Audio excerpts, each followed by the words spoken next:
This is Tar Heel Talk, an in-depth look at the issues and people making news in North Carolina. Here's your host, Sonia Williams. The Community Music School is a nonprofit that offers affordable private lessons for students with limited family resources. Joining me now to tell us more about the school is Erin Zanders, Operations Manager, and Walti Rasuala. She is an instructor in voice and the fundamentals of music. Thank you both for being here. You're quite welcome. Thank you for having us. Now, the Community Music School was founded in 1994. Give us some history on the school and how it all came about. Well, I think, and I know, Mary Cates, who was with the Raleigh City Council, became very much impressed with a school that she saw in Nashville, Tennessee, a community music school in Nashville, Tennessee. And on that basis, she came back to Raleigh and started pitching the idea about starting one here. And so that's sort of how the school got started. Lots of kids that wanted to take music, but families couldn't afford private lessons. So this gave them an opportunity to explore their musical talents. Right. And the mission, part of the mission of the school is to help support and provide that opportunity to study music to families who have very limited resources. That is correct. Absolutely correct. Yes. Families that, you know, for us at the school, we sometimes have a family that has 5 kids that will bring 5 kids in to take a lesson. And that would be pretty pricey for them if they were paying privately for 30-minute lessons, because on an average, most 30-minute lessons cost about $30 a half hour. And 55 or 60 for an hour in most cases. Some teachers may charge less, some teachers may charge more, depending upon the students. So to get an opportunity to take a private lesson, 30 minutes with a teacher, one-on-one, for $30 is really wonderful. That is amazing. $30 for the year. So we charge. Okay, that's for the whole year. Yeah, so, we charge just $1 per lesson. Wow. So $1 per lesson for one-on-one instruction, and you offer instruction in a wide variety of musical instruments and voice as well. That's correct. We do, yes. We're offering all of the orchestral instruments along with piano and percussion, guitar, voice. So we try to teach whatever the students want to learn. So we had a student a couple years ago who saw a performance with the North Carolina Chamber Music Institute. They brought a harpist along, and she said, "I'd really love to learn to play harp." And we didn't teach harp, so Walti told me about the student's interest, and we went out and found a harp teacher. So we try to do that whenever we can. I made a contact with Anita Burroughs Price with the North Carolina Symphony, the harpist with the symphony, and so she had a student, and that student came over to teach at the music school, and I think we now have another student that's anxious about taking harp too. Wow, so really a wide variety of options that are available. Yeah. And with voice, you're teaching voice and the fundamentals of music. Tell us about that. That's correct.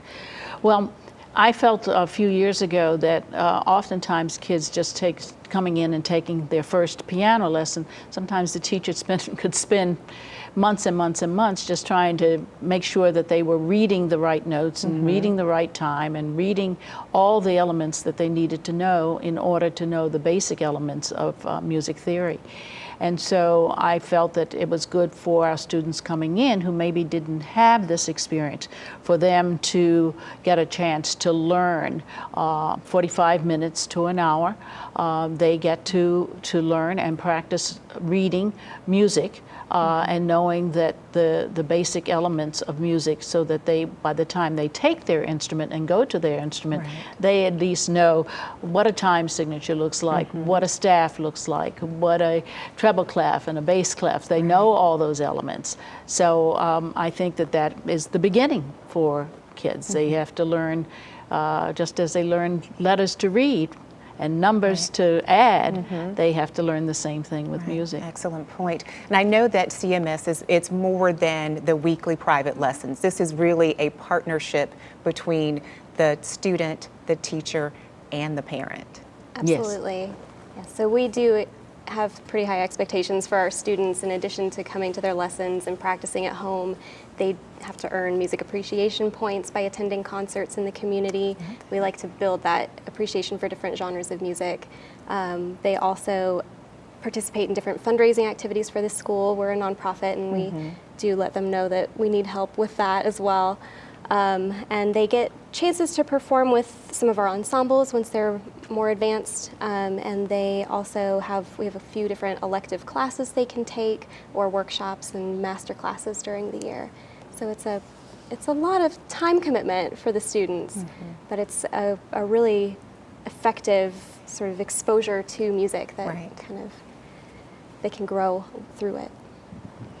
Yes, they do grow tremendously so, both in stature and how they present themselves. They get the opportunity to perform in recitals or concerts, small concerts, where they have to perform before an audience and where they learn what they have to do when they perform before an audience. So from that basis, it's enriching them on many different levels.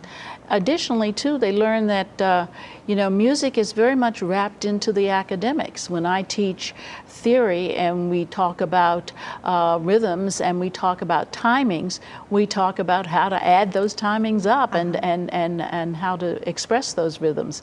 And so all of a sudden they realize and they say, "Oh, this is math, isn't it?" I said, "Yes, it's a little math." Yes. Math and a language. So we see a lot of students whose reading comprehension skills improve and their communication skills improve as a result of learning this other language too. Which is very important. Now, how can students qualify to participate in this program, and then what is the process for connecting and signing up? Sure. Well, we have very simple eligibility requirements. Really, all a student needs to do to be eligible for our program is to also qualify for the free and reduced price lunch program through their schools. So that's sort of our income qualification, and then they just submit an application in May or June, and we interview students, we interview their parents, get to know what their interests are and whether they're really ready for the commitment involved, and then we invite them in as space allows. We are fairly small, so we don't have a lot of spaces available for students, but so it's competitive. We had a pretty significant waiting list last year. Wow. So how many students are you working with each term, and then how early can you start with the student? Do you take a 6-year-old all the way to 18? How does that work?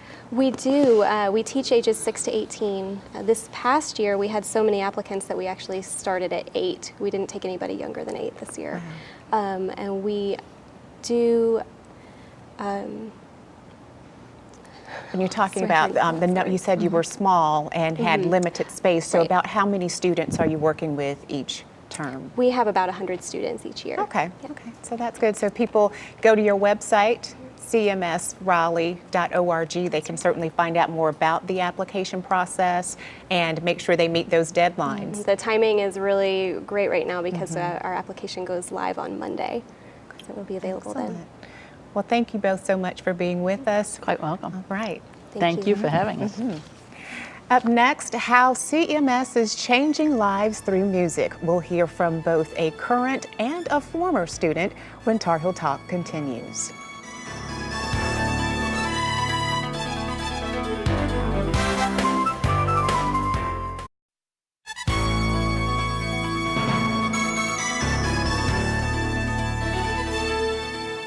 Today's show focuses on the Community Music School located in Raleigh. This organization gives children ages 6 to 18 the opportunity to have private, affordable music lessons. And joining me now are two people who know the power of CMS firsthand. They are Michael Quartz, who is a CMS cello student, and Mariah Luke, who is a cello instructor and also a former CMS student. So welcome. Thank you for being here. Now, Michael, you have been a student at CMS for about 3 years now. Tell us about your experience and what you enjoy. Well, I've been a cello player for that long, and I was told by my middle school orchestra teacher. She recommended that I do it. That way I can actually start expanding my horizon from piano to cello. And it has opened up so many doors for experience and playing with ensembles, to just more knowledge about playing other instruments. And she has taught me an unbelievable amount. And Mariah is your instructor. Yes. Thank you, Michael. That's very sweet of you. Now, Mariah, you have a unique experience and Yes, I do. perspective. I do. Starting as a student at CMS and That's right. now coming back and being an instructor. That's right. With that perspective, what type of impact did CMS make on your growth and your development as a musician? I'd say it made a tremendous impact. I think I was one of those kids who, if I hadn't had something to grab onto, I probably would have been adrift in the wind. And so music was the thing that definitely, it was born in my soul, and thank goodness for CMS, because I was one of those students who otherwise I would not have had access to music lessons at all. And the fact that we could have lessons for just $1 each was absolutely instrumental in my life. It's the reason that I went to college. I'm currently a senior at Meredith College. I'll be graduating actually in 2 weeks, May Excellent. 13th. Congratulations. Yep, and I will hold a license in teaching music as well, K-12. Excellent. And so, yeah, it is absolutely the reason that I went to college, the reason I was able to afford college. And so I'm very, very thankful for that education every day, and it's most definitely all because of CMS. Life-changing, and now you're giving back by That's exactly being right. an instructor and Yep. inspiring other young musicians. Absolutely. What have you enjoyed about this whole process of working? I know it's not just the private lessons, but you were saying, all the other experiences that you get to have through CMS as well.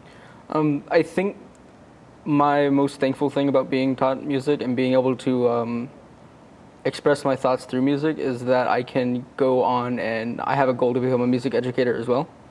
And I've actually started helping teach people.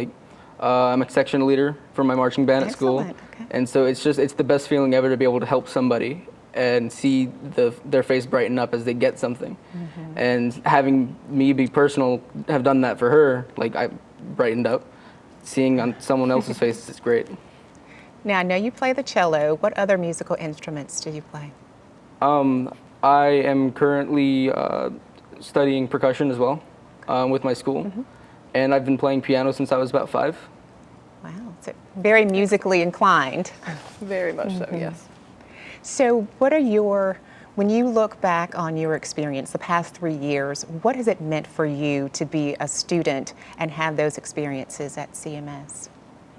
It's inspirational to see not only me being a student there, but seeing people that I've known before CMS go into CMS and meeting more friends at CMS. Seeing the program grow since I've started, it means the most to me that students can get the music education that they need and the ones that they can help get them through. Absolutely. Mariah, you have shared how life-changing your experience has been at CMS, and that being the reason that you went on to college and now are about to graduate, were able to afford college. That's an important message, I think, for not just other students, but potential people who might want to support the program Absolutely. to know. So talk a little bit about why that support and that funding is so very crucial to the organization. It is, it's absolutely vital. And I kind of look out at all of the students in the program, and I do somewhat see myself, and I see where they go, and especially my students, the ones that I get to meet and really have my hands in their lives. I hear from them all the time that their lesson is the favorite part of their week, that they look forward to that all week. And so not only is it giving them the drive and the commitment to learn how to be disciplined at something, and not only is it giving them a community that they can key into, that they can come and be part of something every week, but it's also teaching them those valuable skills of discipline. And it is teaching them how to practice and how to be committed to something. And those are valuable skills, whatever you want to do, absolutely in life. And then in addition to that, I think I've heard from some students as well that they start to take lessons and they start to kind of see they're able to piece together the way that education can open doors for them, and the way that as they start to learn more, all the doors just fly open, and it's a rolling ball. You learn more and you learn more and you learn more. And so I see a lot of the time students will start to learn even just something as simple as Twinkle Twinkle Little Star, being able to pluck that out on the cello, and that ignites a fire. Well, Michael, I know you are going to play more than a little Twinkle Twinkle Little Star, but I want you to just give us a little sample of some of your work.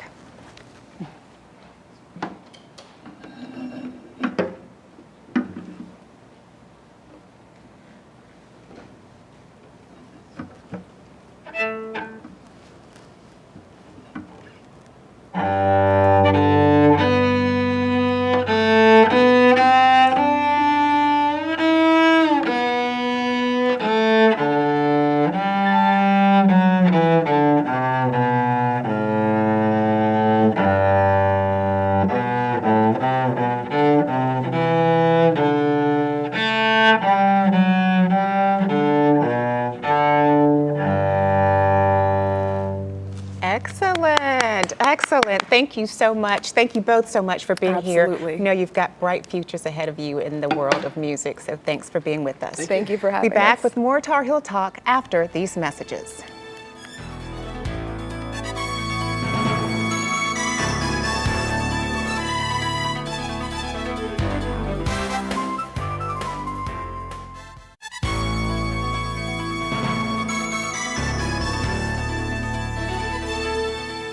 Welcome back to Tar Heel Talk. I'm Sonia Williams. We're talking today about the Community Music School, a Raleigh nonprofit that offers private music lessons to students with limited financial resources. And joining me now is Carol Holland. She is the Vice President of the CMS board, and also with us again is Aaron Zanders, who is Operations Manager.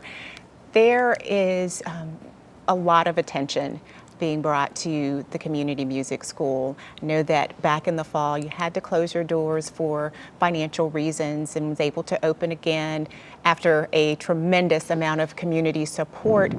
Where are you now in terms of finances, and what's that looking like for you? Great, thank you for asking that. We had a fundraising campaign to ensure that we could feel very comfortable opening those doors back up. And fortunately, we met that fundraising goal. We're not out of the woods, so we are in a strong point now of teaching the students back in classes, but we are also in a very focused re-envisioning. We're calling this re-envisioning time frame, and very focused on our future, figuring out truly how we need to go about ensuring that what happened last fall does not happen again.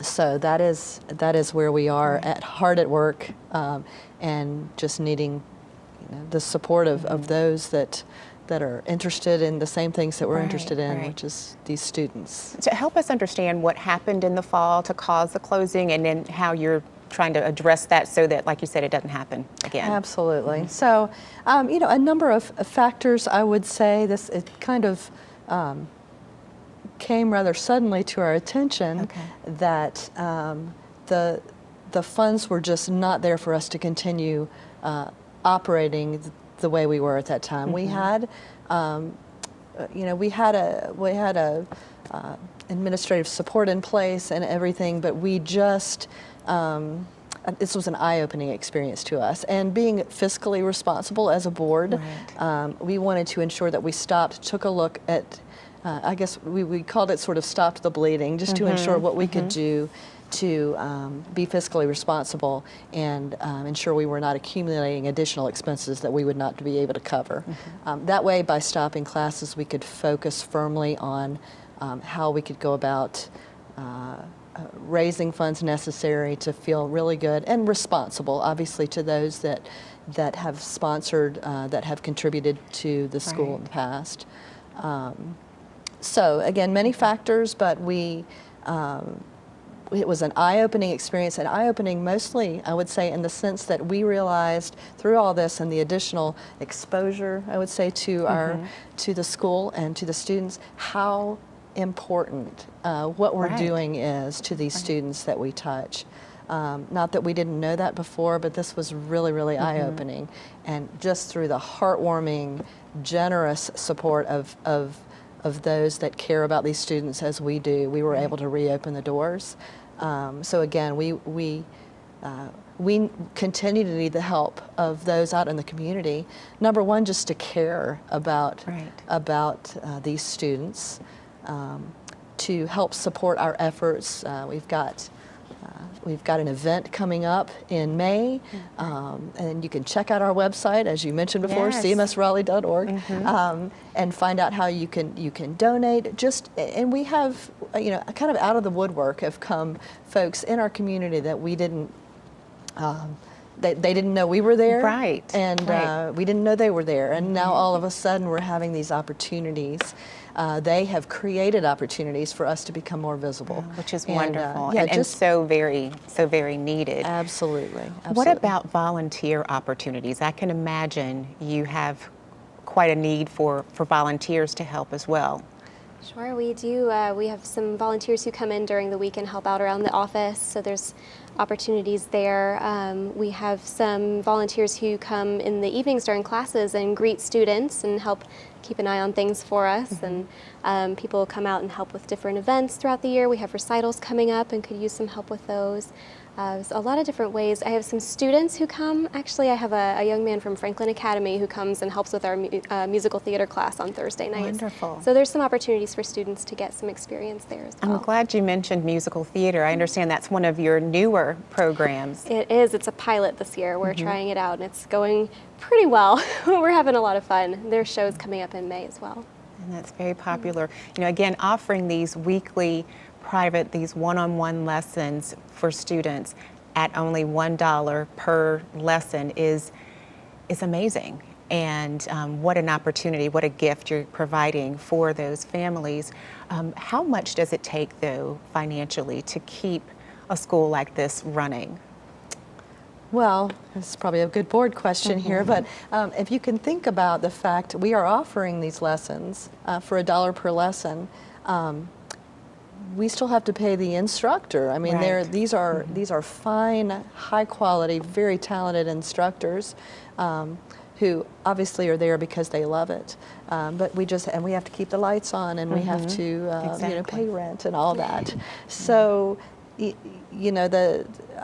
our budget for a nonprofit is relatively small, so to speak, but in relation to what we're bringing in from actual families paying for these lessons, we rely pretty much totally on contributions, donors. Absolutely. We have some grants that are some reimbursing of our operating expenses, but it takes a good deal, and the more that we can get that support and that help, then the more that we can offer to our students. And people can go directly to the website, cmsraleigh.org, and make a donation, make a contribution in that way? Absolutely, absolutely. And I'll, say we were in a panel discussion today where we had one of our students as well, former students, I guess to say, who is still very involved, Yeah. and he comes and volunteers, and it's just heartwarming. He talked about how heartbreaking it was when we weren't offering classes in the fall, and how much it means to him and how it's changed his life, and that just it gives us chills, those of us that are involved, and we just want to keep doing that and continue with all the support that we could hopefully gather. Absolutely. We have about a minute left in the program, and I'll give you the stage to make your last pitch to encourage people to support the program, either through volunteering or making a donation. Yes, and thank you for that too. Again, I go back to just, if you can just care about these students, this organization. There are so many different ways. I think anything that you could really feel your heart in being involved in, just to help us make this difference. This is an opportunity for these students that they would not have otherwise. It changes their life. It gives an opportunity for them that they wouldn't even believe existed. Absolutely. We thank you for the work that you're doing in the community and helping these families, and thank you for being our guest today. Thank you. That's it for this week's Tar Heel Talk. To comment on this or other episodes of the show, like us on Facebook, follow us on Instagram, or send an email to tarheeltalk@fox50.com. I'm Sonia Williams. Thanks so much for watching. We'll see you again next week.